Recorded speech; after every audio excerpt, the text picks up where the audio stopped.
Falta la cosa de teléfono.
Muy buenos días, sean todos cordialmente bienvenidos.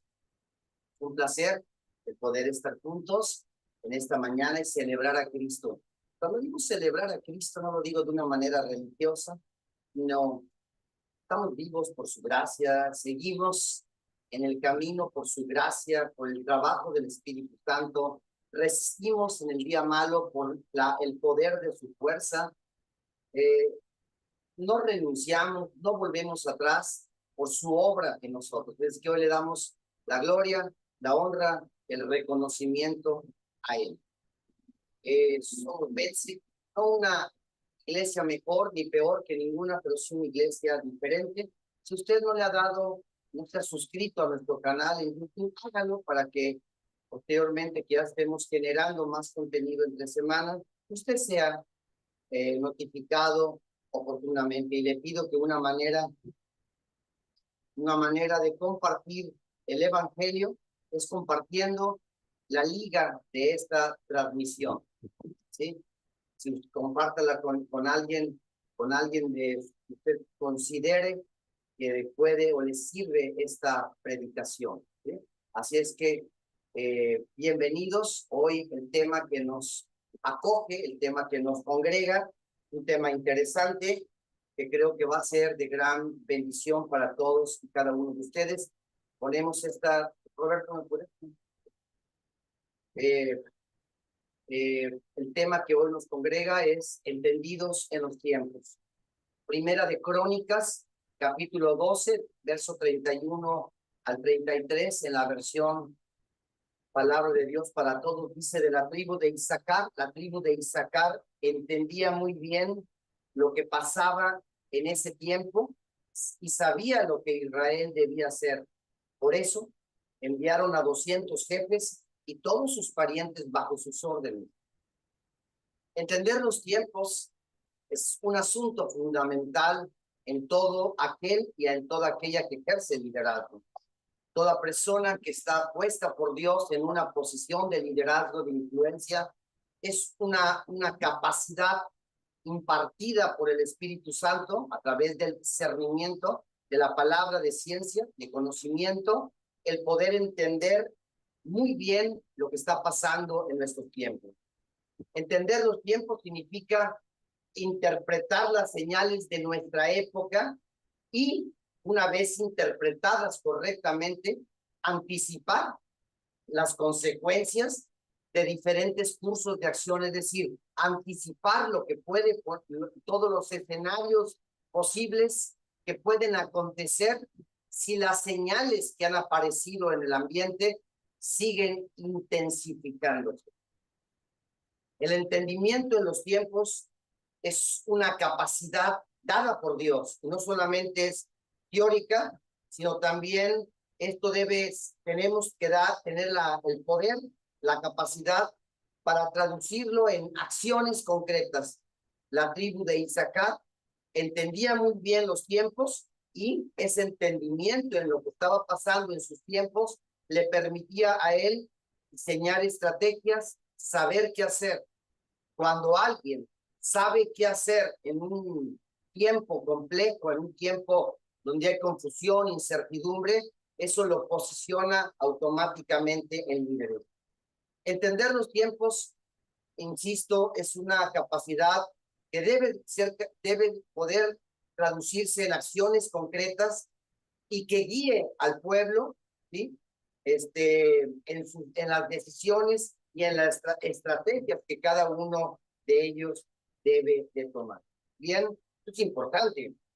Nuestro Señor Jesucristo dijo en Lucas 12 del 54 al 56, en la versión Palabra de Dios para Todos, dice, entonces Jesús le dijo a la multitud, una palabra no dirigida al equipo apostólico, sino a la multitud, al pueblo. Cuando ustedes ven una nube que viene del occidente, dicen, lloverá, y pronto empieza a llover.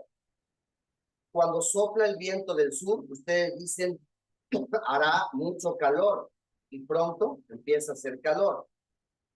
Hipócritas, dice Jesús, son buenos para interpretar el aspecto del cielo y de la tierra. ¿Cómo es que no saben interpretar lo que está pasando en estos tiempos? Ve, Dios le dice hipócrita a alguien que no tiene la capacidad para interpretar lo que está pasando en su tiempo, en su kairos, en los tiempos que nos ha tocado vivir. Usted sabe que un hipócrita es alguien que finge en público ser alguien que en realidad no es. Hay mucha gente que por su palabrería, por su gran elocuencia, da la sensación que sabe mucho, que tiene el poder del discernimiento para entender lo que está pasando a través de grandes profecías, de grandes revelaciones, las cuales en muchos casos jamás se cumplen.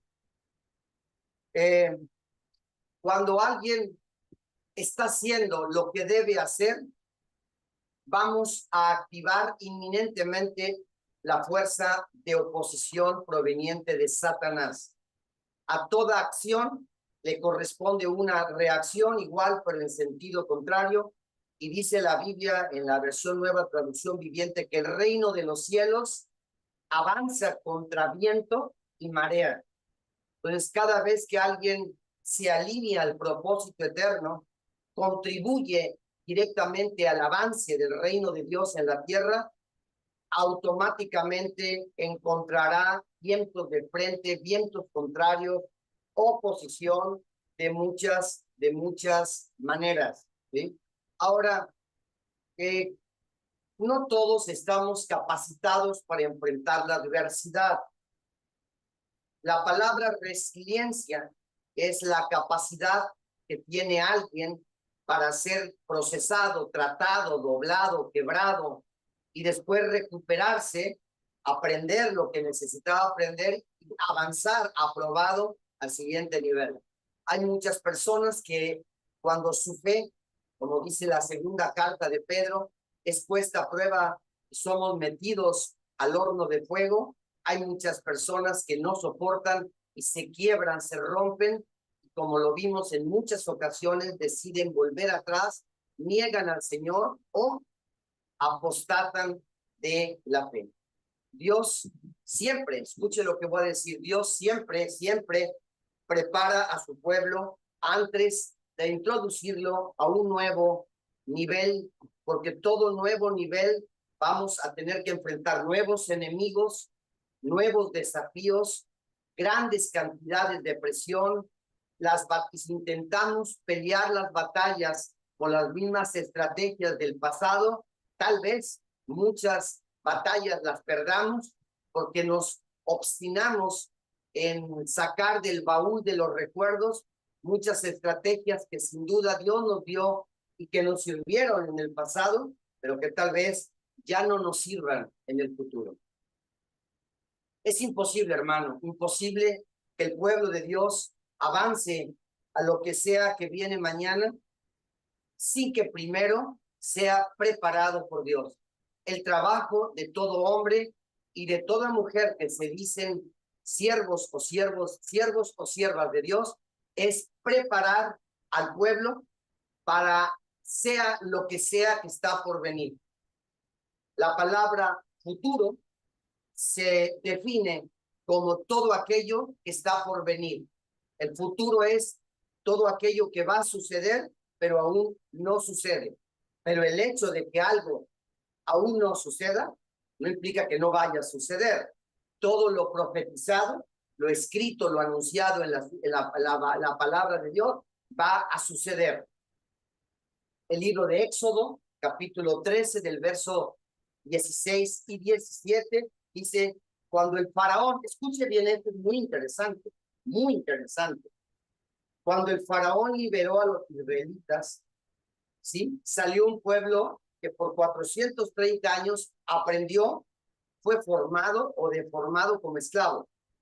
Dice, Dios no los llevó por el camino que va a la tierra de los filisteos, aunque era el camino más corto, porque pensó, si van por ahí, tendrán que enfrentarse en batalla y eso puede hacerles cambiar de idea y regresar a Egipto.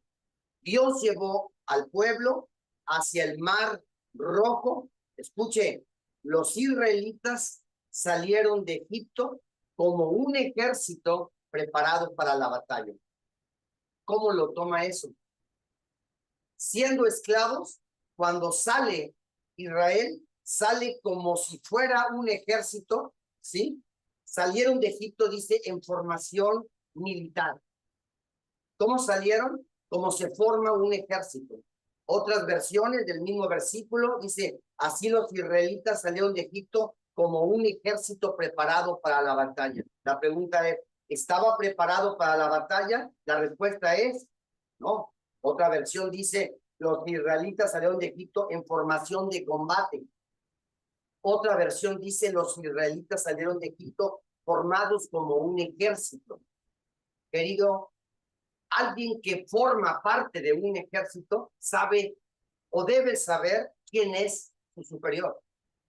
Porque la fuerza de un ejército, de un pelotón, depende de su cohesión, ¿sí? Y la cohesión, la unidad del ejército, depende de que cuando venga el día de la batalla no se rompa la cadena de mando. ¿Qué es lo que sucede todos los días en nuestras congregaciones? Todos tienen su propia opinión, todos de una o de otra manera se rompe la cadena de mando cada vez que alguien en una iglesia desobedece a Dios, desobedece lo que alguien que está en una posición de autoridad le encomienda, está rompiendo la cadena de mando, y una cadena de mando rota, eso nos hace ir a la batalla como un ejército dividido que va sin duda a perder la batalla. Fue el proceso que duró 40 años durante el desierto, que simboliza la cruz de Cristo, lo que formó un nuevo pueblo, ¿sí? Para que nazca lo nuevo, es necesario que muera lo viejo. Nada de lo viejo se le permitió entrar a la tierra de Canaán. Tuvo que morir todo lo que salió de Egipto y nacer de nuevo una nueva generación, y fue la nueva generación la que Dios permitió que entrara a Egipto. De la misma manera, todo en el Viejo Testamento era una sombra, una proyección borrosa de los bienes venideros, de la realidad o de la verdad. Dice, si alguno está en Cristo, todas las cosas viejas deben morir, deben encontrar su fin en la cruz. Nada puede ser hecho nuevo si la cruz no le pone fin. Ya no vivo yo, ahora Cristo vive en mí. Juan el Bautista dijo, es necesario que yo mengüe para que Cristo crezca. Cristo no puede crecer, la medida de Cristo no puede ser incrementada en la iglesia si la cruz de Cristo no hace que la carne o el viejo hombre mengue. ¿Estamos de acuerdo? Colosenses capítulo 2, versos 16 al 18, dice así: no dejen que nadie los critique por lo que comen o beben, o porque no celebran ciertas fiestas, ni respetan los días de luna nueva o de descanso. Todo eso, todas las fiestas, todas las ofrendas, todos los rituales del viejo pacto, del Antiguo Testamento, todo eso, dice la palabra en Colosenses 2:17, no era más que la sombra engañosa de lo que estaba por venir, porque lo real, verdadero es Cristo. Todo, hermano, absolutamente todo en el Antiguo Testamento era una sombra, una proyección borrosa, engañosa de los bienes venideros, de lo real, y lo real vino cuando Cristo encarnó y se hizo hombre. En el Antiguo Testamento, donde las sombras, los símbolos, los tipos, las figuras, eran una sombra de algo más perfecto, considerado como el escritor de los Hebreos como un bien venidero, donde en el viejo pacto todo era un boceto, era un ensayo, ¿sí? de lo que había de venir, de todo lo que con Cristo iba a venir. Repito, la palabra sombra, la palabra esquia en griego, que significa proyección borrosa de la realidad. Todo lo que sucedió, situaciones, reyes, reinas, batallas, templos, altares, tabernáculos, maná, roca, nube, todo lo que sucedió en el Antiguo Testamento era una proyección borrosa, engañosa de la realidad. Todo dejó de ser sombra cuando la luz, sí, verdadera, vino a este mundo a través de la encarnación de Dios en la persona de Jesucristo.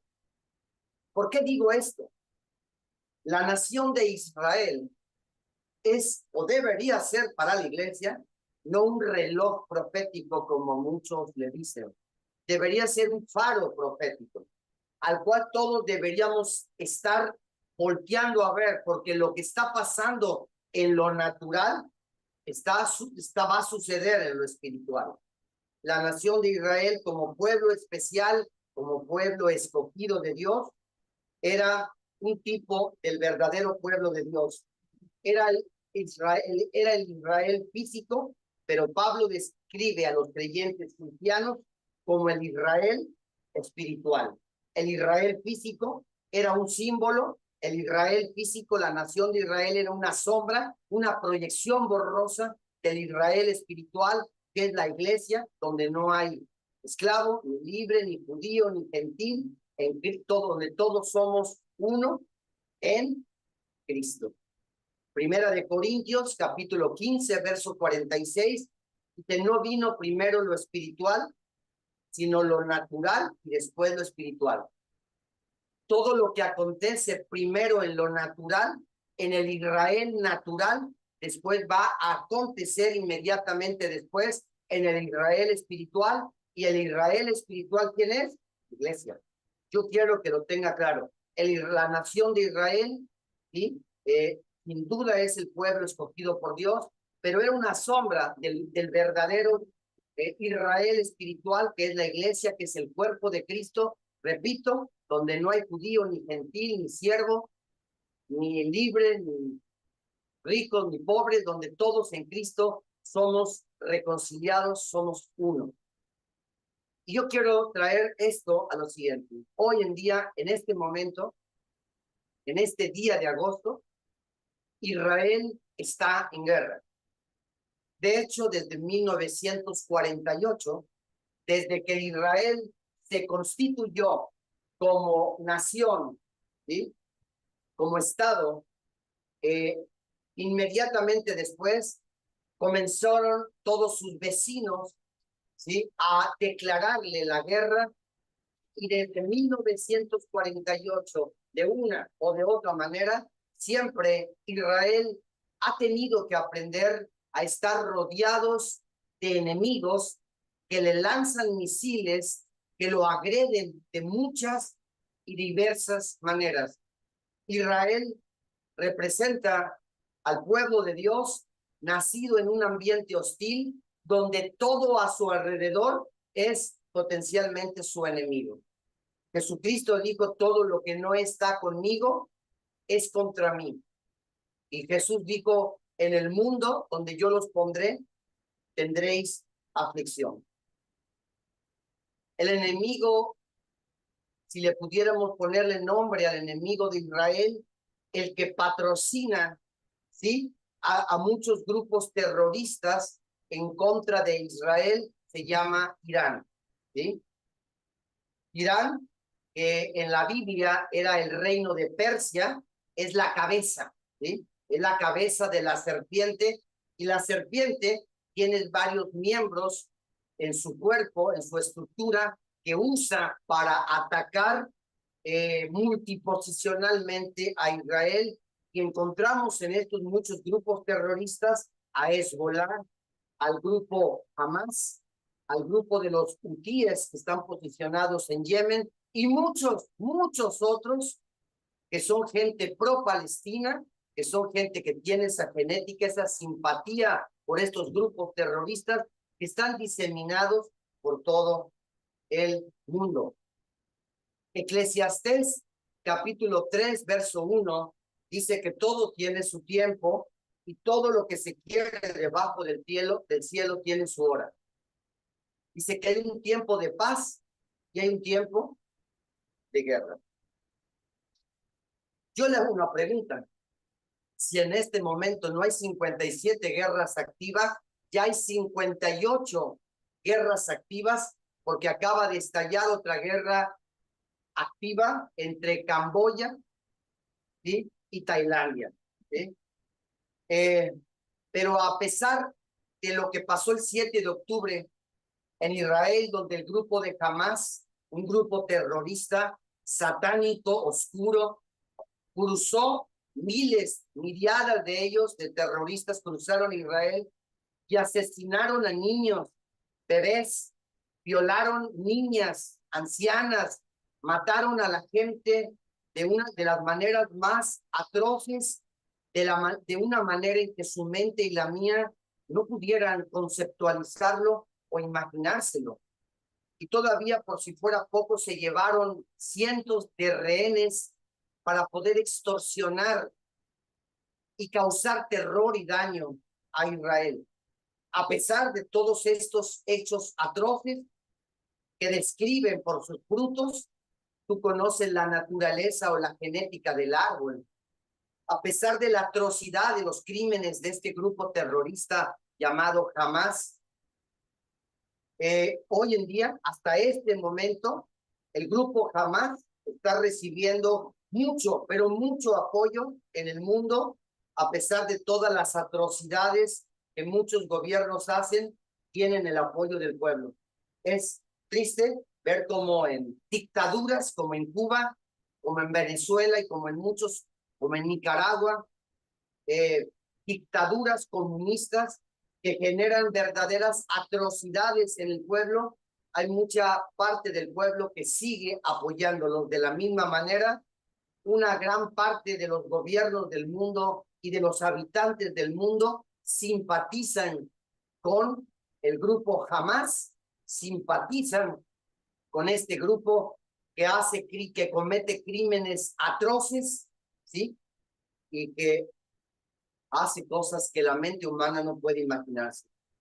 El hombre natural, de una manera, perdón, el hombre carnal, debido a su naturaleza caída, pecaminosa, se identifica con el mal, con la violencia y con la corrupción. Curiosamente, la palabra Hamas, que es el grupo terrorista, ¿sí? Es un brazo de Irán, es un brazo armado que Irán usa para destruir, para hacerle la guerra a Israel. La palabra Hamas significa violencia, ¿sí? La palabra Hamas, aparte de significar, de llamarse violencia, también significa falacia. La palabra falacia significa engaño, fraude o mentira. Si hoy grandes cantidades de personas simpatizan o se identifican con este grupo terrorista Hamas, que le tiene como objetivo o como misión hacerle la guerra y destruir a Israel, es que dentro de esas personas que se identifican con Hamas hay mucha violencia, mucho resentimiento, mucho odio contenido en su corazón. Por eso ellos se identifican de una manera con esta gente. La palabra violencia, ¿sí? Es el uso intencional de la fuerza o el abuso del poder para dominar a alguien o para imponerle algo a alguien. Hoy muchos gobiernos, a través de la fuerza, le imponen, ¿sí?, ciertas medidas disfrazadas de reglas, de reglamentos, de leyes a la población, ¿sí?, coaccionando su libertad. La palabra violencia significa la fuerza ejercida de forma maligna contra una persona. Querido, el primer acto de violencia en la Biblia está en Génesis capítulo 6, verso 11, cuando Caín, amargado, resentido, ¿sí?, por dentro, ¿sí?, se llena de odio, de resentimiento y comete el primer acto de violencia contra su hermano Abel, golpeándolo y matándolo, ¿sí? Y después de este primer acto de violencia oficial en la tierra, dice en Génesis 6 que la tierra se corrompió y se llenó de violencia. De hecho, existe una correlación entre la palabra violencia y la palabra violar o la palabra violación. Se puede violar a otra persona físicamente, hiriéndola o matándola, pero también materialmente robándole o dañando sus bienes o dañando su persona a través de las palabras, a través de juicios, a través de mentiras, a través de difamaciones, etcétera, lo cual, por cierto, es algo que abunda hoy en nuestras amadas iglesias evangélicas cristianas. Dice que la tierra, en Génesis 6:11, yo no voy a decir violencia, voy a decir jamás. La tierra se había corrompido delante de Dios, la tierra se había llenado de jamás, ¿sí? La gente está llena de gente violenta, ¿sí? México, penosamente, México, vergonzosamente, tiene 20 de las 50 ciudades más violentas del mundo. ¿Se imagina? En México, de las 50 ciudades más violentas del mundo, 20 están localizadas en México. 10 de las urbes más violentas en 2024, 7 estaban en México a nivel mundial. Querido, a nivel mundial, México es el país más peligroso y más violento dentro de las naciones que no tienen en su interior una guerra civil o un conflicto armado, querido.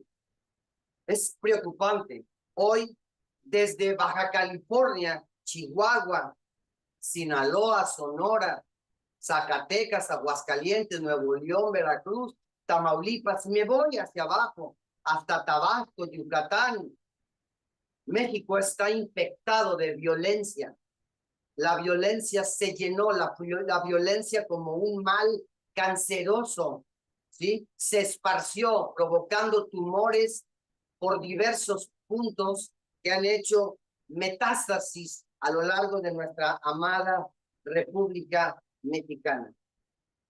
Voy a traer esto a colación. Dice la Biblia, estamos hablando hoy de una predicación que se llama Entender los tiempos, y basamos esta predicación en Primera de Crónicas 12:32, donde dice: de los hijos de Isaacar, 200 principales entendían muy bien lo que pasaba en este tiempo, sabían lo que Israel debía hacer, y todos sus parientes seguían sus órdenes. Los profetas modernos, los hombres y las mujeres de Dios que predican desde los púlpitos, que enseñan desde los púlpitos en las iglesias de Jesucristo, deberían saber, entender claramente, con mucha claridad, lo que está pasando en estos tiempos que estamos viviendo. Yo voy a hacer una pregunta, Roberto. ¿Los profetas modernos realmente entienden lo que está pasando en este tiempo? Si realmente entendieran los profetas que hoy visitan a muchas congregaciones, si entendieran lo que está pasando en el mundo espiritual, voltearían a ver lo que está pasando en Israel, porque Israel es la iglesia física. La nación de Israel es lo físico, y la iglesia es el Israel espiritual. En Primera de Corintios dice que primero sucede lo natural y después lo espiritual. Quiere decir que lo que está pasando con el Israel físico, y el Israel físico como nación, está en guerra. Hoy tiene muchos frentes abiertos que le están haciendo la guerra desde muchos frentes, desde muchos lugares y a través de muchas maneras diferentes. El mundo entero hoy en día se está volviendo contra Israel. Por favor, ponga atención en lo que estoy diciendo. El mundo entero hoy en día se está volviendo en contra de Israel. Israel fue la víctima el 7 de octubre. ¿Qué haría? ¿Qué hubiera hecho Estados Unidos? ¿Qué hizo Estados Unidos? Cuando un ataque terrorista mató miles de personas en Nueva York, ¿qué hizo Estados Unidos? Inmediatamente arrancó un programa donde aniquiló en muchas naciones del mundo. ¿Quién le dijo algo a Estados Unidos? Nadie, porque son una bola de cobardes, porque ponerse en contra de los Estados Unidos significa declararle la guerra, ¿sí? Agredir al país más poderoso. Pero ¿qué harías tú si un grupo terrorista como Hamas, que significa violencia, cruza tu casa, entra a tu casa, viola a tus hijos, mata a tus bebés, destruye todo, te lleva prisionera a tu esposa para torturarla? ¿Qué harías tú? Hoy el mundo entero, querido, simpatiza con Hamas, con este grupo terrorista. El mundo entero le envía ayuda a este grupo terrorista. Naciones como Francia, naciones como Inglaterra, naciones como Alemania están pensando reconocer al Estado palestino, sí, que por cierto ni existe como Estado. No hay nada más tonto que reconocer algo que no existe. Pero todo eso está sucediendo. Querido, hoy si Israel está en guerra, muy próximamente la iglesia estamos a centímetros, a milímetros, a minutos de entrar también en guerra. Hay una cultura antisemita, es decir, contra los judíos, ¿sí? En las universidades más prestigiadas en Norteamérica, en Estados Unidos, que cuestan un dineral, que se supone que hay gente, está la crema innata de los Estados Unidos siendo formada para el futuro. Hay una actitud, una cultura antisemita en contra de Israel.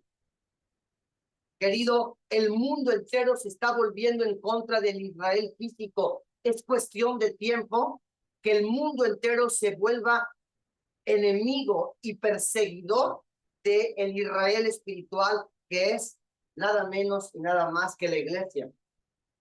Si usted recuerda en el libro de los Hechos de los Apóstoles, el enemigo que persiguió a la iglesia ya no eran tanto los judíos. Ese fue el problema anterior, la persecución desde adentro, ¿no es cierto?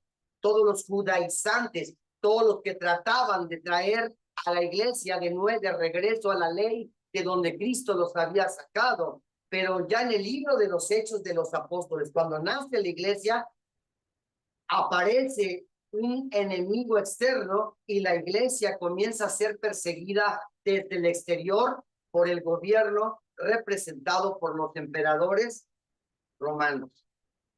Ezequiel, capítulo 13, del verso 1 al 3, luego del 5 al 6, luego el verso 10. Dice, el Señor se dirigió a mí y me dijo, habla. Yo te digo a ti, habla. No podemos ser cristianos y cuando estamos escuchando gente predicar mentiras, decir mentiras, engañar a las personas, no podemos quedarnos con la boca cerrada. Sin embargo, cuando vivimos en un tiempo como el que estamos viviendo, la censura va a ser la regla. Es decir, cuando tú hables algo que no le guste al gobierno, cuando tú hables algo que no está permitido en las diversas plataformas, cuando tú uses una palabra que está prohibida o que está censurada por alguna plataforma, vas a ser inmediatamente censurado, tu video va a ser bajado y en muchos casos vas a empezar a sufrir persecución. En ese tiempo, muchos hombres y muchas mujeres van a desaparecer de las redes sociales. En ese tiempo, mucha gente va a cerrar su boca. En ese tiempo, mucha gente va a dejar de hablar, porque abrir la boca, porque hablar la verdad, porque predicar a Jesucristo va a ser el equivalente a ponerte un blanco en tu espalda y que te conviertas en sujeto de persecución, tanto internamente por la iglesia como externamente por todos los tipos de gobiernos que van a perseguir a la iglesia. El Señor se dirigió y me dijo, habla en mi nombre contra los profetas de Israel. Estos profetas que hablan por su propia cuenta y diles. Hay mucha gente, hermano, que hoy desde muchos púlpitos hablan por su propia cuenta, inventan palabras proféticas, dicen cosas que Dios jamás les dijo que dijeran. Hay muchos falsos profetas que le dicen a la gente lo que la gente le gusta oír, porque si eso sucede, pues la gente se va a ir feliz, el pastor de la iglesia va a estar feliz y ese falso profeta va a recibir una jugosa ofrenda y seguramente va a volver a ser invitado una o dos veces por año. Oigan la palabra del Señor. Ay de los profetas estúpidos, así dice la palabra, ay de los profetas estúpidos que siguen su propia inspiración y no tienen verdaderas visiones. Hoy hay una bola de profetas estúpidos que hablan estupideces, ¿sí? Y que su inspiración no es el Espíritu Santo, no es el Espíritu Santo soplando dentro de ellos, es el hombre natural, es su carne susurrando a tu mente, dándoles falsas palabras que le hacen cosquillas a la gente, porque a la gente le gusta oír lo que tiene que ver con todo lo material, con la prosperidad y el crecimiento. Escucha lo que dice. Oigan la palabra del Señor. Hay de los profetas estúpidos que siguen su propia inspiración y no tienen verdaderas visiones. No han hecho nada. ¿No han hecho qué? Yo no me preocuparía si no han hecho lo suficiente. ¿No es cierto? Pero aquí yo soy duro. No han hecho nada para defender a Israel. ¿Para qué está un profeta? Para defender a Israel. ¿Para qué le ha puesto una atalaya en una posición de privilegio en las alturas? Para ver venir el peligro, sonar la trompeta, abrir la boca y decirle a la gente el peligro en el cual se encontraban y no cosas bonitas que a la gente le encanta escuchar. No han hecho nada para defender a Israel, para que pueda resistir en la batalla cuando venga el día del Señor. Querido, la Biblia dice que el día del Señor, ¿cómo va a ser? No va a ser malo. Efesios dice el día malo. Efesios, cuando antes de entrar a la armadura de Dios, Efesios dice que tenemos que someternos a Dios para resistir el día malo. Pero la Biblia dice que el día del Señor, el día de Jehová, será un día terrible. Un día terrible, hermano. Dice, no han hecho nada. Muchos de los que están asignados, muchos hombres y mujeres que se les han confiado grupos de personas, no han hecho nada para defender a Israel, para que pueda resistir en la batalla cuando venga el día malo, el día de la batalla, el día de la guerra. Dice, sus visiones son falsas y sus profecías son mentiras. Mucho de lo que se profetiza hoy en muchas iglesias son mentiras. El padre de la mentira es Satanás, hermano. Abramos los ojos. Dice, dicen que hablan de mi parte, pero yo no los he enviado. Y esperan que sus palabras se cumplan. Dicen que hablan de mi parte, pero yo no he dicho nada. Ponen un sinfín de falsos profetas, hombres y mujeres, que dicen, Dios me dijo que te dijera. Y Dios dice, cállate, yo jamás te he dicho que le digas nada a este grupo de personas. Escuchen, dice, esto ocurrirá porque estos profetas malvados engañan a mi pueblo cuando dicen, todo está en paz, pero en realidad no hay paz en absoluto. Es como si el pueblo hubiera construido un muro frágil y estos profetas pretenden reforzarlo, cubriéndolo con cal. Pero dice Dios, todo lo que esté recubierto con cal, todo lo que haya sido mal construido, el día de Jehová, el día malo, el día de la batalla, todo se vendrá abajo. Todo lo que haya sido construido con materiales que provienen de la carne, ideas, proyectos, sistemas que son idea o producto de la imaginación del hombre natural, ese es el equivalente a la madera, al heno y a la hojarasca.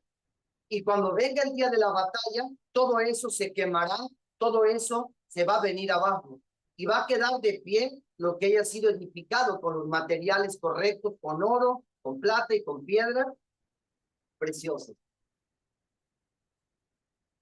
Querido, un erudito de la guerra llamado Sun Tzu, digo, si conoces al enemigo y te conoces a ti mismo, no debes de temer el resultado, vas a ganar en 100 batallas, seguro.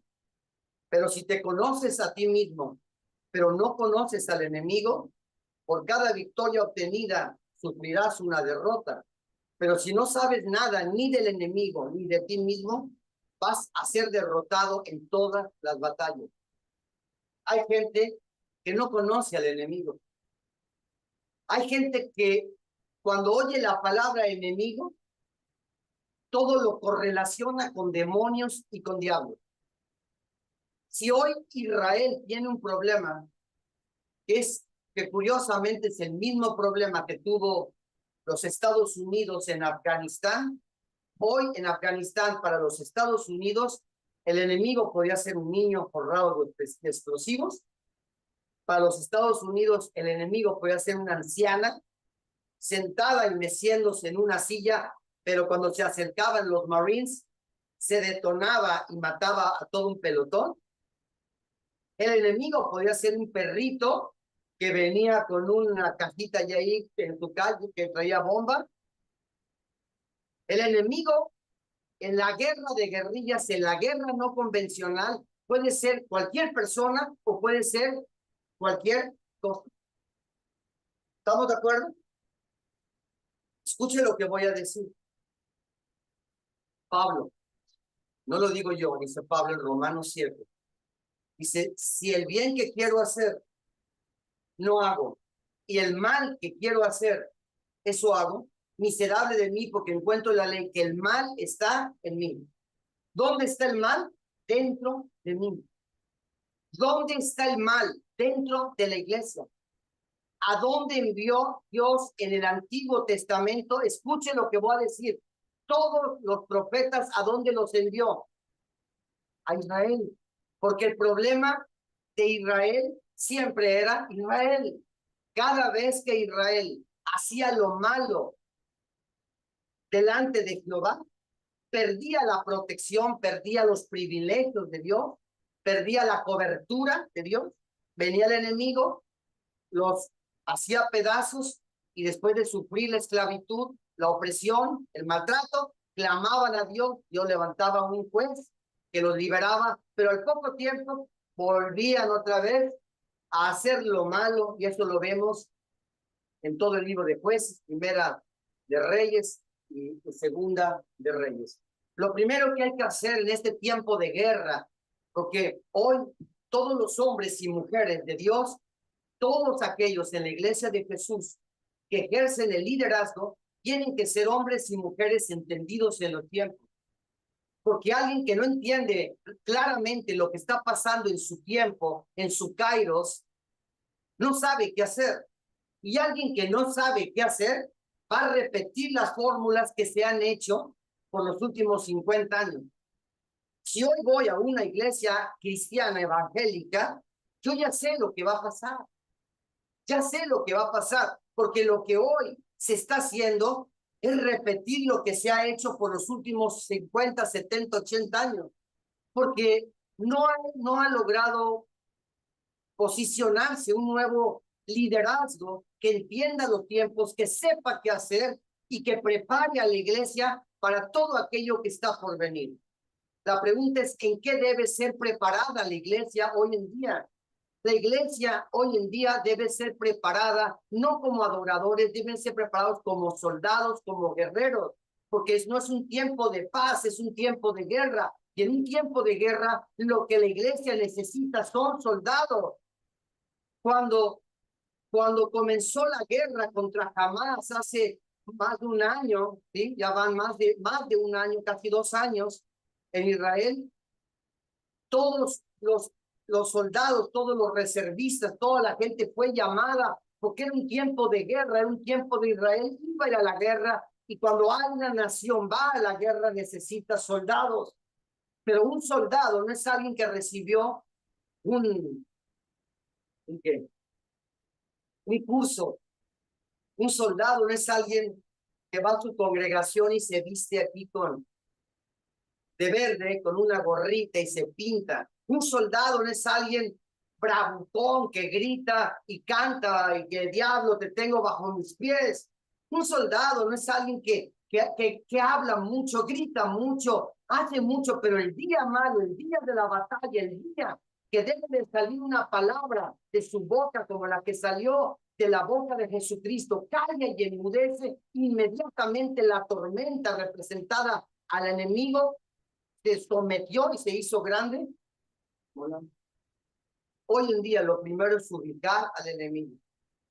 En tiempos de guerra, la prioridad es ubicar al enemigo. ¿Dónde está el enemigo? Ahora, si le pregunto hoy a 10 hermanos, saliendo ahorita al rato de sus congregaciones, ¿dónde está el enemigo, hermano? ¿Qué me contestarían la mayoría? En el mundo. ¿Qué más? En el infierno, en los prostíbulos, en las cantinas, en los parientes que te toman una cerveza, ¿no es cierto? Ahí está, ese es el enemigo, hermano, ¿no es cierto? Y hay otra gente más religiosa, más ortodoxa, que ven demonios en los abanicos, en los carros, en todo ven demonios, ¿no? Entonces, para poder, en tiempos de guerra, para poder emprender una guerra, para poder ganar una batalla, necesitamos primeramente ubicar, determinar cuál es la posición, dónde está el enemigo, quién es el enemigo. Un historiador llamado Samuel H. Huntington. Dijo que de las 21 civilizaciones, que ha habido en la historia de la humanidad, 18 de las 21 se extinguieron no porque un ejército las conquistó desde el exterior, sino porque se destruyeron a sí mismas desde el interior. El problema nunca está afuera, el problema siempre está adentro. Hoy hay ministerios, cursos, hasta maestrías en guerra espiritual. ¿Cuántas veces el apóstol Pablo, el mayor exponente del nuevo pacto, el que escribió las mayores cartas apostólicas del Nuevo Testamento, cuántas veces Pablo, cuánto tiempo Pablo usó para enfrentar demonios? Una, dos. El problema, el enemigo de Pablo no eran los demonios.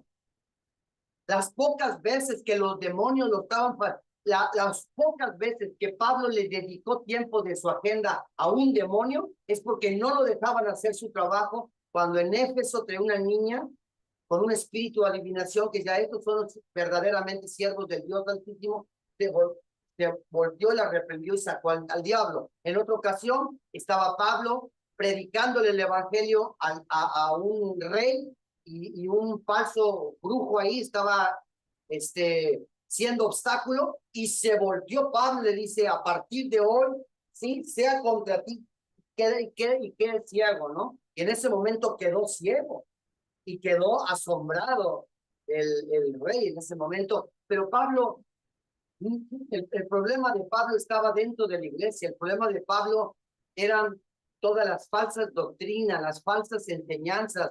El problema que Pablo enfrentó eran las herejías destructoras que fueron introducidas encubiertamente a través de los mismos judíos que se habían convertido al evangelio. Ahí estaba el enemigo de Pablo. El problema lo tenemos adentro. Querido, el problema lo tenemos adentro. Ezequiel capítulo 13, versos 10 al 12. El problema lo tenemos adentro. Hay mucha gente que, como leí en Ezequiel 13, hay mucha gente que ha construido con falsas enseñanzas, con falsas doctrinas, con herejías, con medias verdades, ha construido una cultura, una cosmovisión, una manera de ver el evangelio, de ver el reino, de verlo todo. Si tú le preguntas a una persona qué es un culto,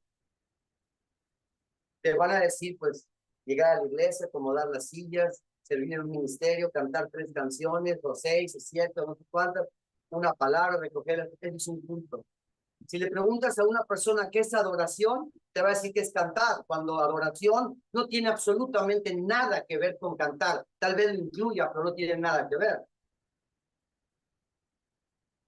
Si le preguntas a una gente acerca de lo que es la fe, simplemente te va a repetir de memoria como un versículo, algo aprendido de memoria, es la certeza de lo que espera, la convicción de lo que no se ve. Pero muchos no tienen entendimiento de lo que es la fe y creen que por repetir como un perico, como un loro de algo de memoria, va a suceder. Prueba de que eso no sucede. Ahí tienen los discípulos, le recitaron a la tormenta todo lo que ellos sabían, y la tormenta se fortaleció aún más. Ezequiel 13, del 10 al 12. Todo esto le sucederá por haber engañado a mi pueblo. Hoy hay muchos engañadores, falsos profetas, falsos maestros, falsos pastores que engañan. Su ministerio es el engaño. Dice, por haberle asegurado que todo estaba bien, cuando en realidad todo estaba mal. ¿Sí? Escucha. Parte del engaño aquí no está siendo revelado, ¿no es cierto? Parte del engaño radica en hombres y mujeres que le dicen a la gente: todo está bien, lo mejor está por venir. Yo veo sobre ti venir prosperidad, casas, trabajos, etcétera. ¿No es cierto? Eso es lo que yo veo y escucho por doquier.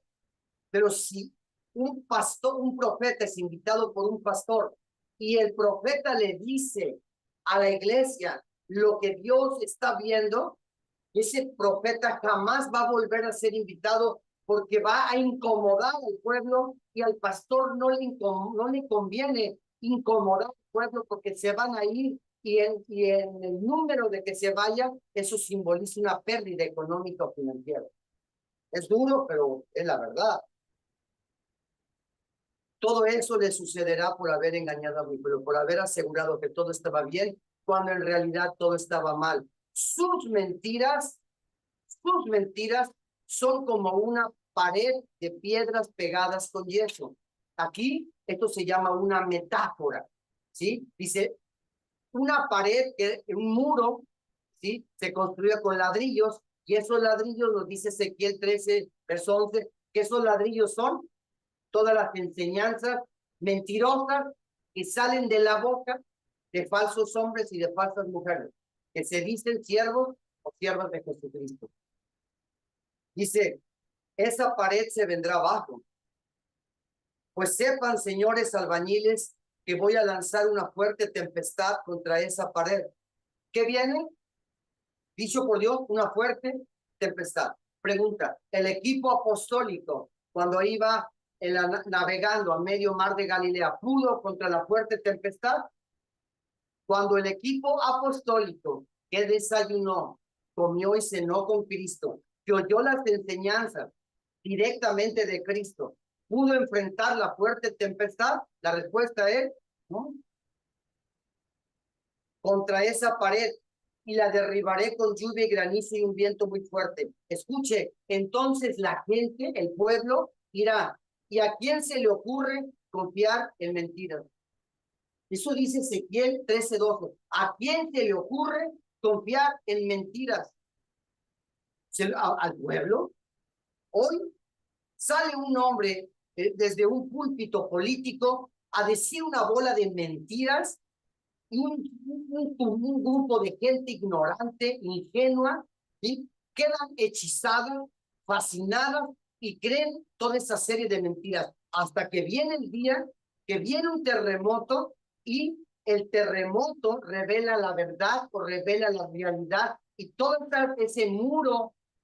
Imagínense un muro que es una pantalla y en esa pantalla los gobiernos, tanto en la iglesia como fuera de la iglesia, en ese muro le ponen una pantalla y en la pantalla proyectan sol, playas, riqueza, yates, éxito, fiestas, diversión, milagros, ¿sí? Entonces la gente, ¿cómo sale de ahí? Fascinada. Cree, pero eso es una ilusión, es una proyección que alguien está, es una proyección de las conveniencias personales de un hombre o una mujer que no es inspirada por el Espíritu Santo y que lo está engañando a toda esa gente. Querido, hoy en la guerra, el enemigo de Israel puede ser cualquier cosa, cualquier persona y puede estar en cualquier lugar. Voy a decirlo, para la iglesia hoy, un enemigo puede ser cualquier cosa, y cuando hablo de cualquier cosa, hablo de un amuleto. ¿Cuántos traen colgados amuletos? ¿Cuántas personas le tomamos algo a gente que ni conocemos? Ay, es que es cristiano, ay, es que es fulano. Yo hoy no le tomo nada a nadie. Porque caras vemos, no sabes quién es esa persona en realidad.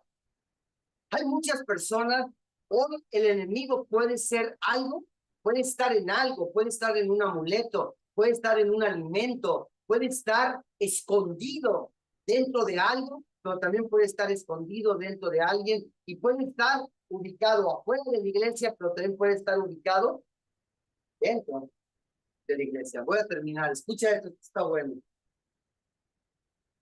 El enemigo de Israel dice que la nación de Israel es la iglesia física, Israel es el pueblo escogido, pero la iglesia es el Israel espiritual. Lo que está pasando hoy con la nación de Israel es un reflejo de lo que va a pasar en breve con el Israel espiritual, que es la iglesia de Jesucristo. ¿Estamos de acuerdo? Israel hoy está en guerra. A Israel hoy el mundo entero está dándole la espalda. Hay una cultura que se propaga por todo el mundo que es en contra de Israel. Si eso le está sucediendo al Israel físico, en breve va a comenzar a sucederle al Israel espiritual, que es la iglesia.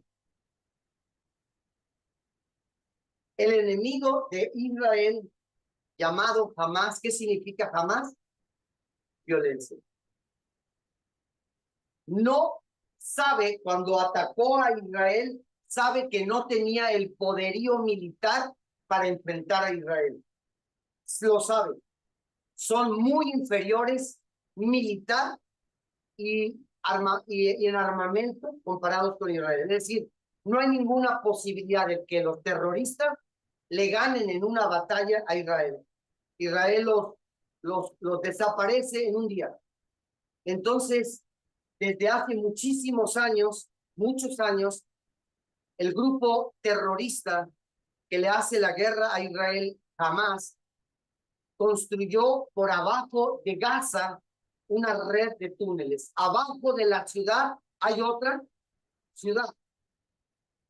No sé si usted lo sepa, pero abajo de la franja de Gaza hay cientos de kilómetros de túneles que comunican a toda la ciudad, pero bajo tierra.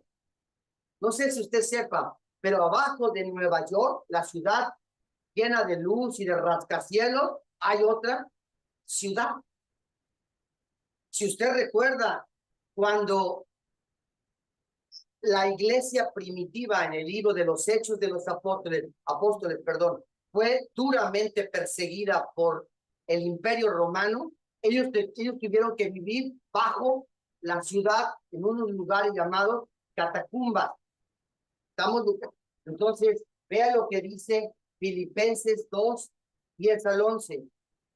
Para que ante Jesús se arrodillen todos los que están en el cielo, los que están en la tierra y los que están debajo de la tierra.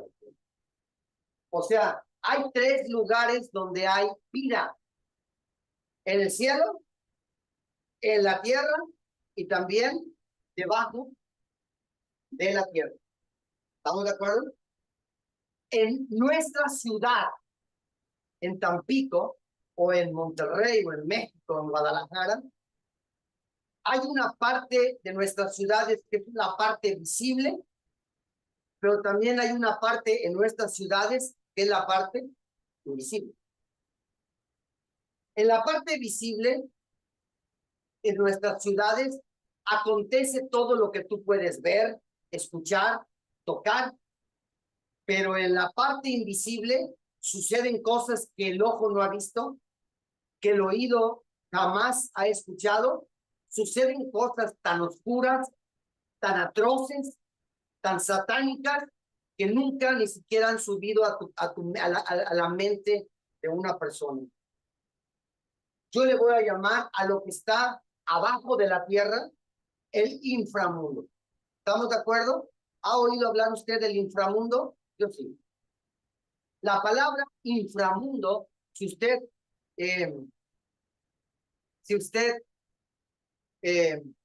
la busca, es la esfera criminal de una sociedad. Me encantó esa definición.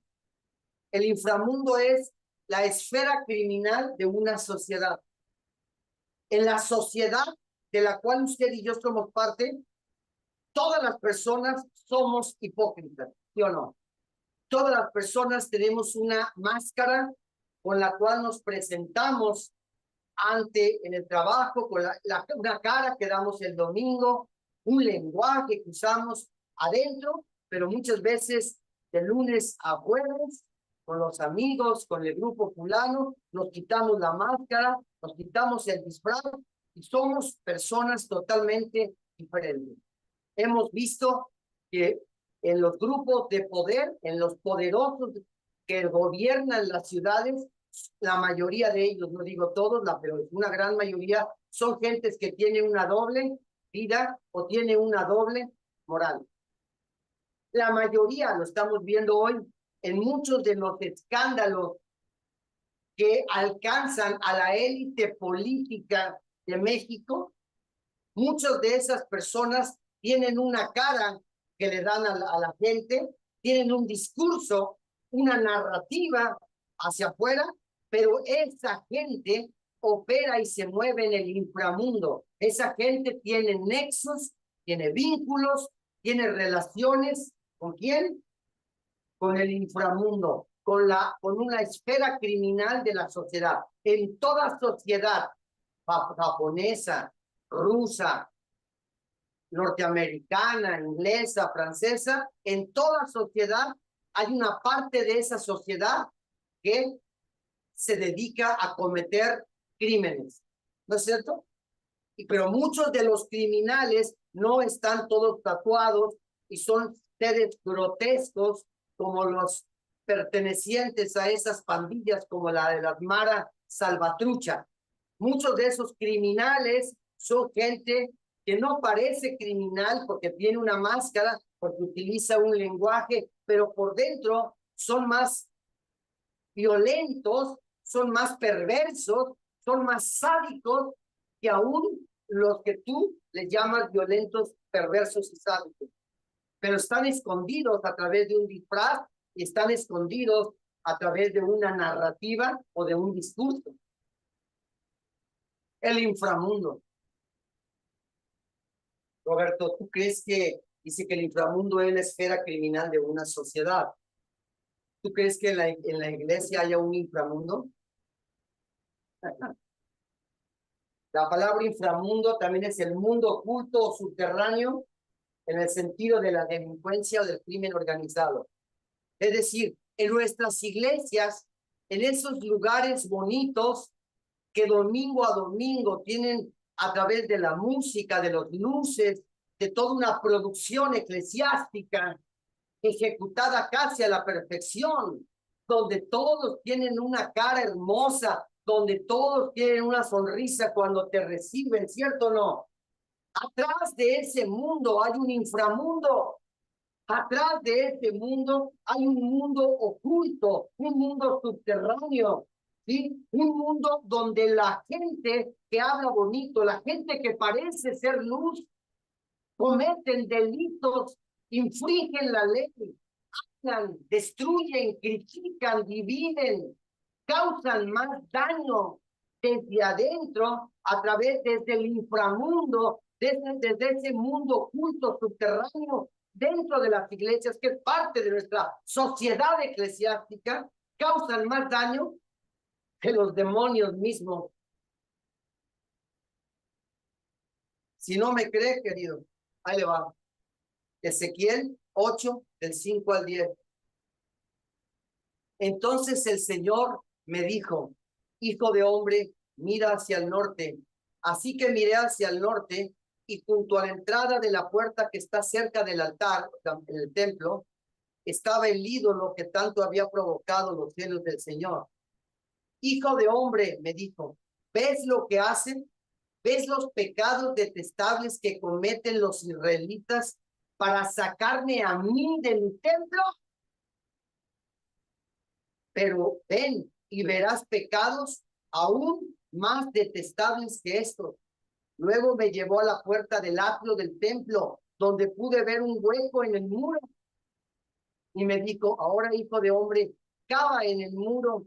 Entonces cavé en el muro y hallé una entrada escondida.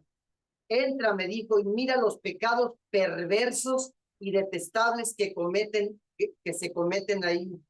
Entonces entré y vi las paredes cubiertas con grabados de toda clase de reptiles y criaturas detestables. También vi los diversos ídolos a los que le rendía culto el pueblo de Israel.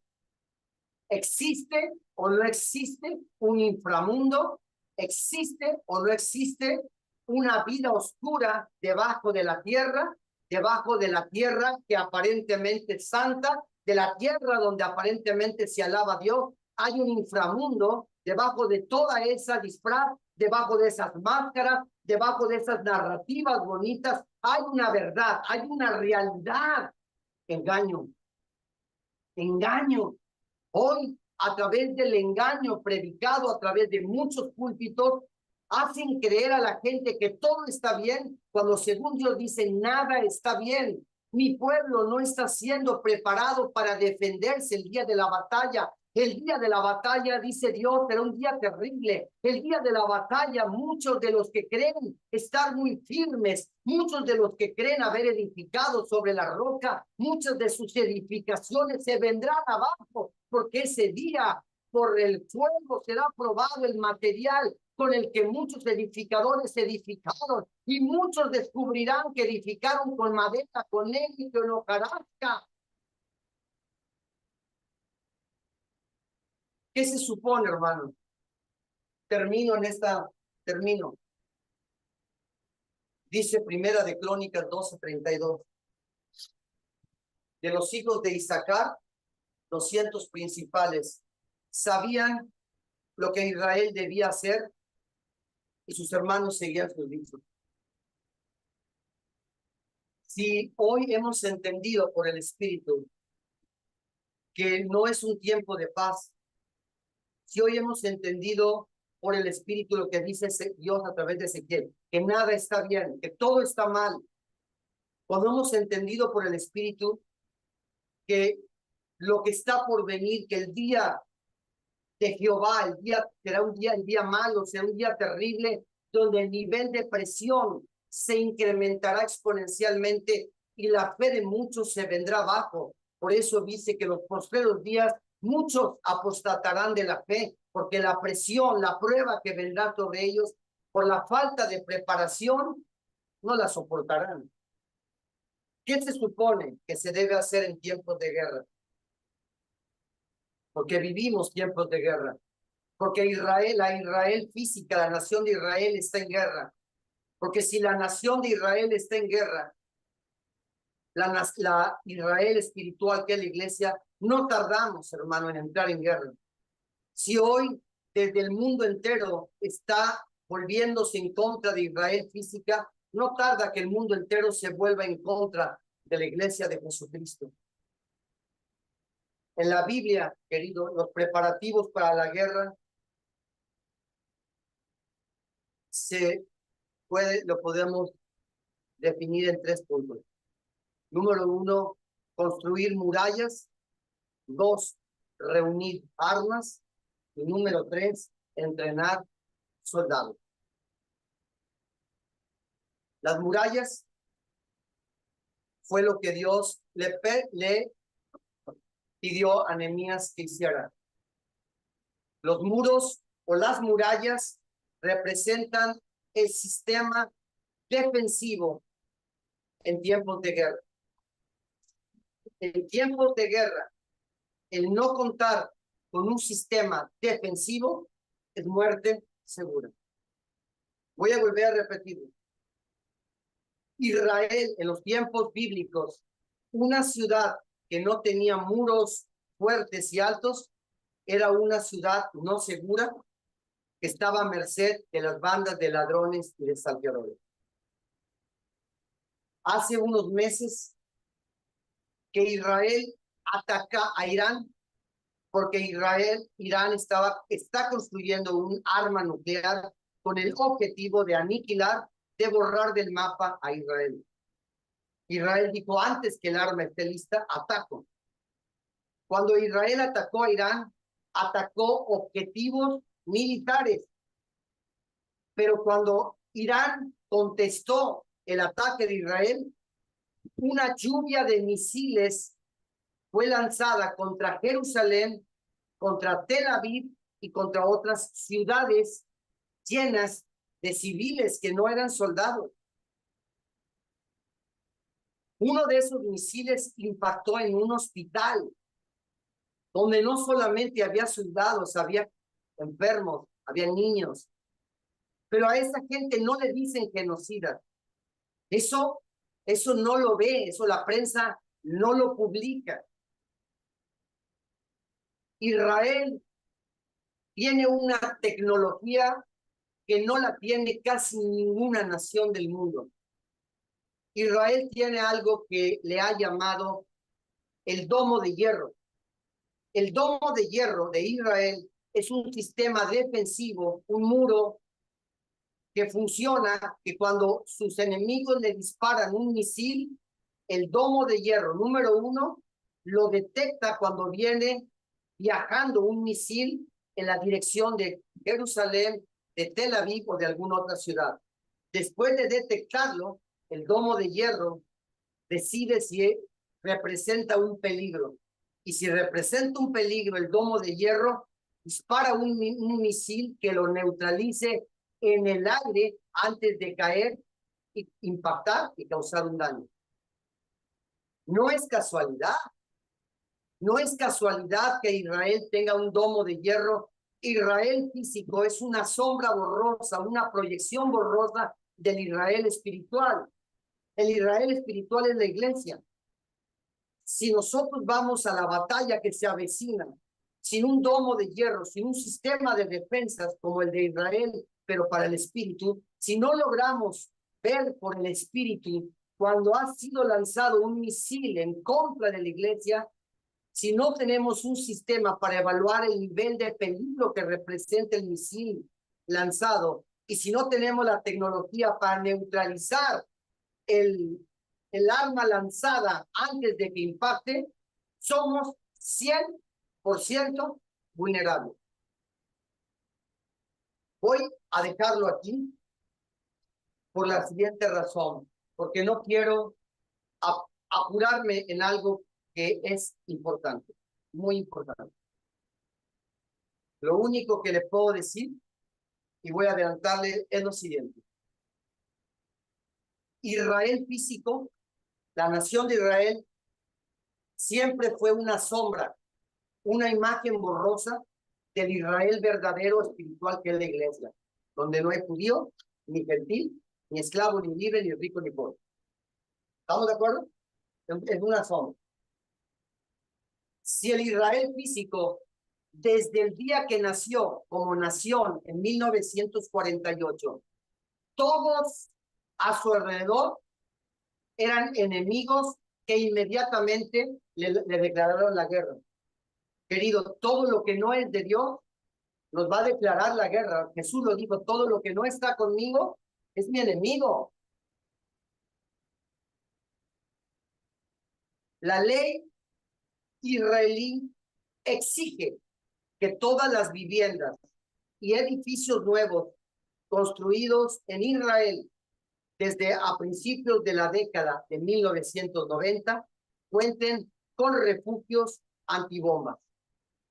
Todas las casas, todos los edificios de departamentos que se han construido en Israel desde 1990 a la fecha, por ley, tienen que construir un refugio, un búnker, para que cuando suenen las alarmas en Israel suenan cuando el sistema defensivo, el domo de hierro, detecta que viene un misil y decide que el peligro de ese misil es alto, activa las alarmas y todo israelita sabe que su vida depende de ir al refugio más cercano sin importar lo que está haciendo. Todos lo saben, es parte de su cultura. Hay también en Israel refugios públicos. Son refugios subterráneos más grandes, ubicados en espacios públicos como parques, como estacionamientos. ¿Estamos de acuerdo? Entonces, Israel físico sabe que todos los días alguien de cerca de él le puede lanzar un misil o declararle la guerra. Ante la Israel espiritual que es usted, que es la iglesia, que somos nosotros, tenemos que voltear a ver lo que está pasando con Israel físico y prepararnos. De la misma manera como Israel tiene un sistema de defensas y tiene un refugio, unos búnkeres donde ellos se refugian, se protegen cuando son lanzados ataques, la iglesia debe tener un lugar seguro donde refugiarse. De la misma manera como en los tiempos de Noé. La Biblia dice que los últimos tiempos serán como los días de Noé. ¿Y qué dice? que los días de Noé, ¿qué estaba haciendo la gente? Casándose, bebiendo.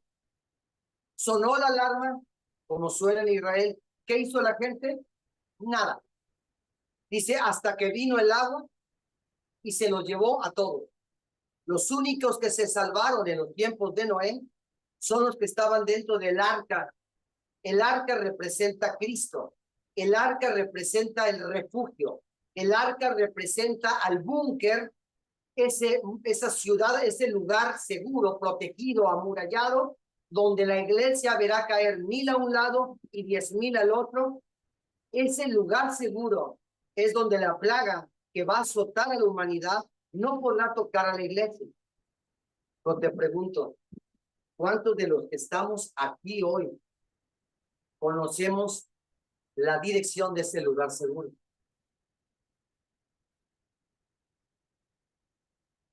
Ese lugar seguro es el arca. ¿El arca quién es? Cristo. La religión, al predicar medias verdades, que una media verdad es una mentira, ha construido un muro lleno de yeso y de cal, blanqueada, una pared blanqueada, que el día de la batalla va a descubrir que está construido el muro o ese refugio o ese lugar antibombas con mentiras. Es mentira que están seguros, es mentira que todo va bien.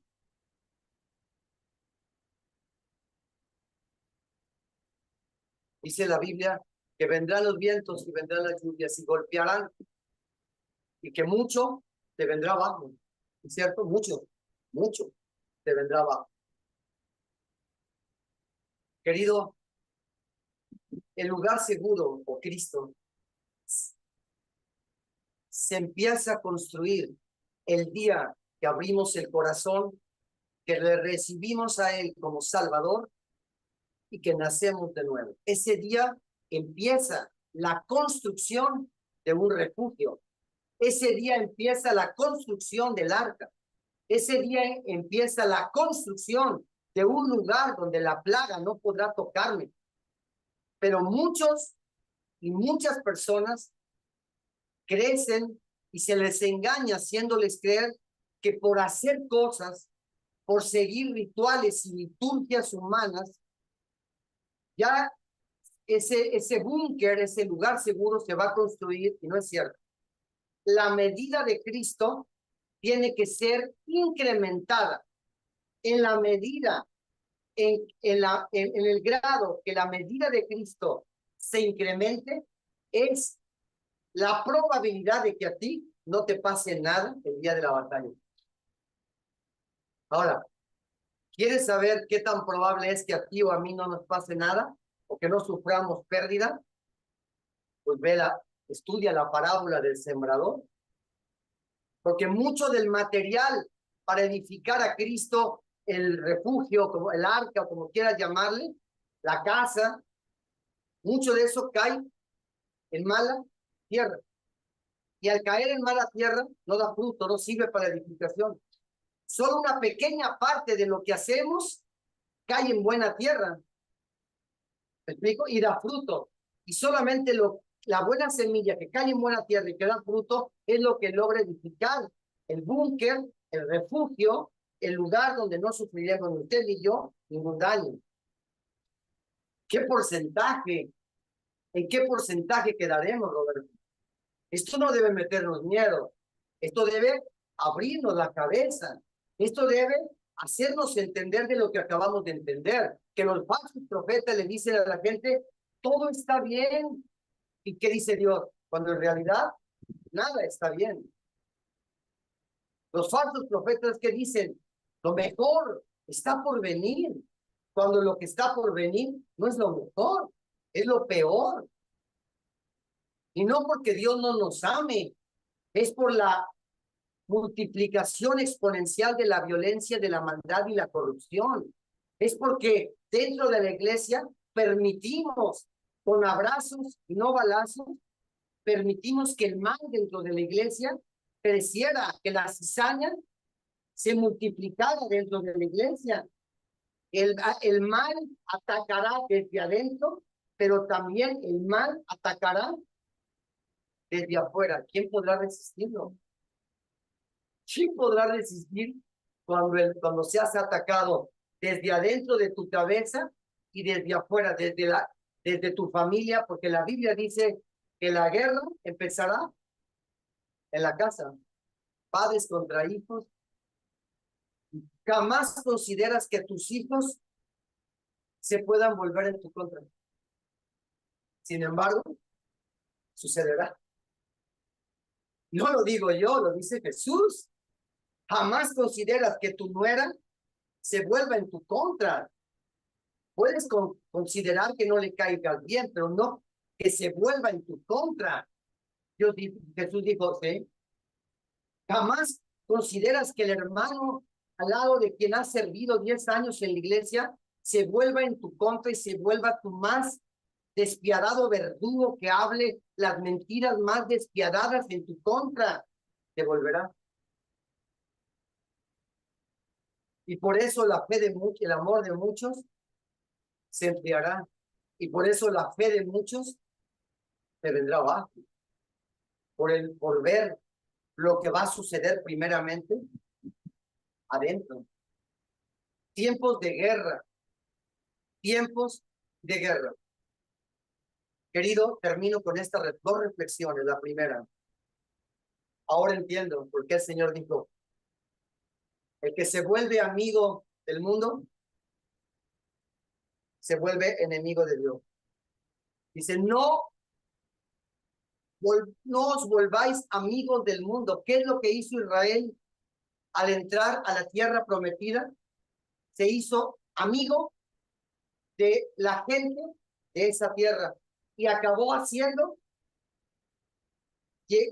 lo que esa gente hacía.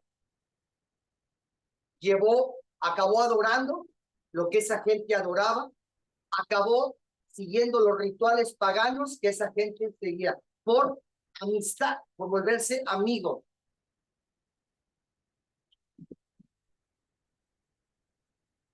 Hoy, curiosamente, Roberto, una idea que el mundo ha impulsado desde la Organización de las Naciones Unidas es la idea de la inclusión. Muchos, gente con influencia,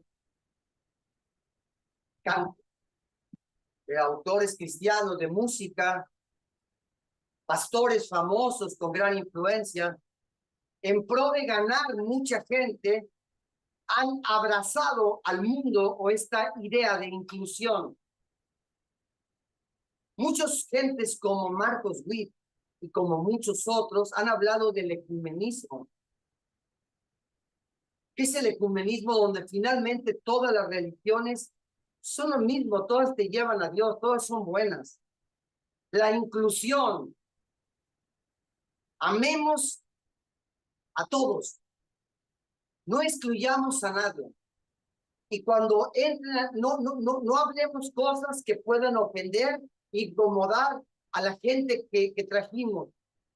Y en la iglesia comenzamos a dejar de predicar el evangelio, comenzamos en la tierra, cerramos la boca, comenzamos a dejar de hablar lo que Dios dice en su palabra que dejamos de hablar, y comenzamos a permitir adentro cosas que Dios prohíbe, y se comienza a armar un caos desde el interior.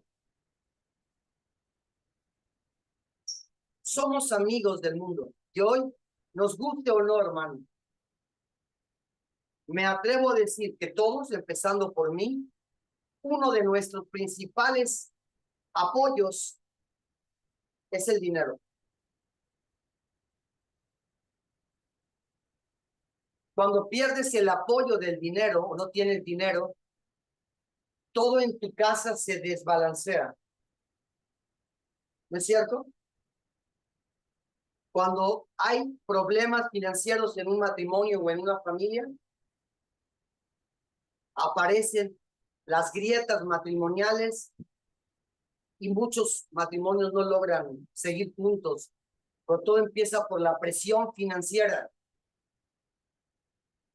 Es mucho mayor de lo que usted y yo creemos qué tanto usted y yo nos apoyamos, qué tanto el dinero se ha convertido en un apoyo para usted y para mí. El punto es, comienza a ser un problema cuando comienza a tomar el dinero en lugar de Cristo. El único apoyo, el único fundamento autorizado por el cielo sobre el cual usted y yo debemos apoyarnos, construir, edificar, es Cristo. ¿No es cierto? Todo aquello en lo cual usted y yo nos apoyemos o pongamos nuestra confianza que no sea Cristo, la Biblia le llama idolatría. Y eso provoca una reacción divina que es la abominación. Dios abomina tanto la idolatría como al idólatra. ¿Cómo podemos saber qué tan importante es el dinero? ¿Qué tanto el dinero ha robado en nuestro corazón el lugar que le pertenece a Cristo? ¿Qué tanto confiamos en el dinero más que en Cristo? Pues simplemente analice su corazón. ¿Cómo se siente usted cuando no tiene dinero? Terrible. Siente vacío, ansiedad, miedo. Hay voces en la cabeza. ¿Cómo le haré con esto? ¿Cómo le haré con el otro? ¿No es cierto? Y cuando llega el dinero, cuando llega el apoyo del gobierno, o llega el apoyo del patrón, o cuando llega el apoyo de no sé quién, esa ansiedad desaparece, la paz regresa, la comodidad regresa y todo se estabiliza, ¿no es cierto? Y eso nos revela en qué o en quién nos apoyamos, o dicho de otra manera, en qué o en quién confiamos.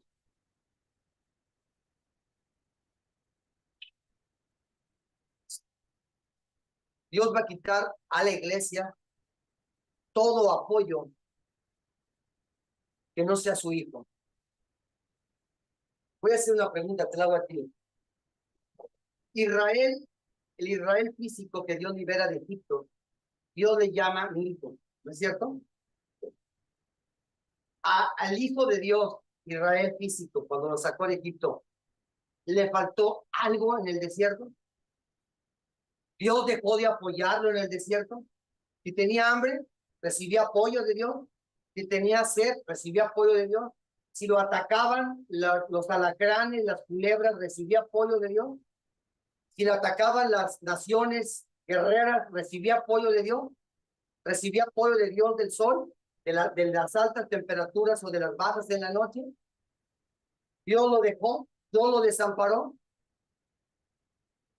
Todos los apoyos que Israel físico recibió en el desierto eran tipo, sombra, figura de Cristo. Y dice la palabra que para la iglesia Cristo debe ser todo. Cristo es el alfa y Cristo es la omega. Cristo es el principio y Cristo es el fin. Cristo es la luz, Cristo es la verdad, Cristo es el camino, Cristo es la vida, Cristo es la resurrección. ¿No es cierto? Cristo es la verdad. Cristo lo es todo. Entonces, termino con esta reflexión.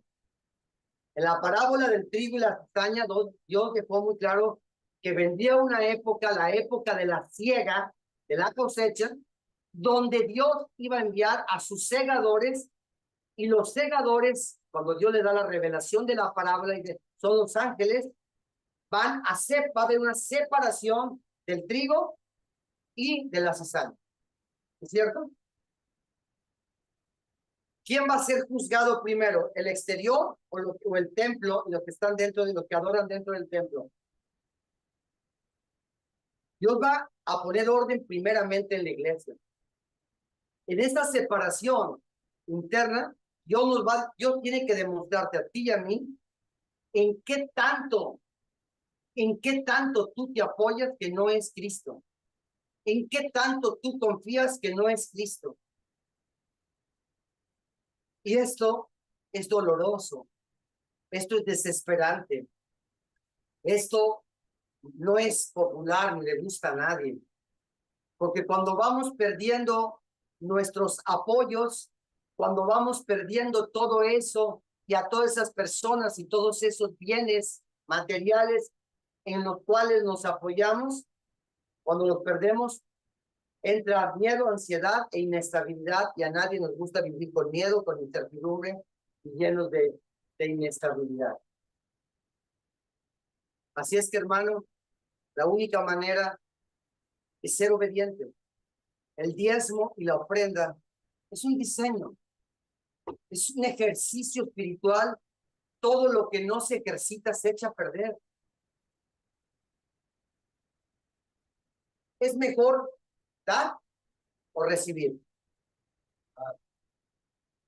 ¿Lo digo yo o quién lo dice la Biblia? Es mejor dar que recibir, porque en la medida en que tú des, se te dará.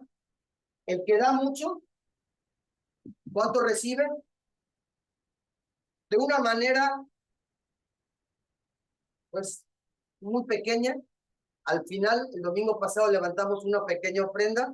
Ese día en la tarde usted le contestó, y creo que toda la semana tú tuviste resultados muy buenos en tu hotel, ¿no es cierto? Dar, es mejor dar, porque en la medida en que tú des, ahora si tú lo sabes, Satanás lo sabe. ¿Cuál es la manera en que la iglesia ya no se le dé de arriba? Cuando la iglesia deja de dar, a la iglesia se le deja de dar. Entonces Satanás lo sabe. Entonces Satanás va a buscar que la iglesia ya no dé, porque en la medida en que la iglesia ya no dé, ya no se le dará. Porque de gracia recibimos y de gracia damos. Siempre en vence. Hicimos mucho con poco. Siempre fue el 20% de gentes las que daban mucho, pero esas gentes fueron verdaderamente, poderosamente, espiritualmente transformadas. Pero ¿qué pasó al paso, al paso del tiempo? ¿Qué sucedió? La gente dejó de dar. Y cuando la gente deja de dar, Dios a esa gente le deja de dar. ¿Y quién acaba sufriendo? La iglesia. Porque esa es la medida. Es algo que no tenemos que hacer porque el pastor lo pida. Dice la Biblia, nadie dé por necesidad. ¿No es cierto? ¿Ni por qué? Ni por conveniencia. ¿Cuándo se levanta una ofrenda en la iglesia? Cuando hay una. ¿Y qué dice la Biblia? Cuando vayas a dar, no des cuando hay una necesidad. No, si eso para mí, no cuenta. Tú debes dar porque es parte de tu naturaleza. Para un hijo y una hija de Dios, dar es algo natural, como respirar, como ver, como hablar.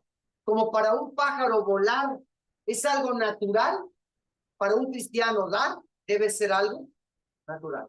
Así es que demos con liberalidad, demos por amor, no por conveniencia, no por necesidad, no como un pacto como muchos ministerios fraudulentos. Ven a aquel altar, haz un pacto. Eso es una herejía, es una mentira, ¿sí? Satánica, absoluta.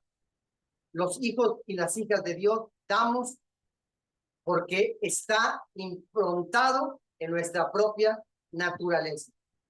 Damos porque somos dadivosos. Damos porque el primero que se dio a sí mismo fue Dios en la persona de Jesucristo.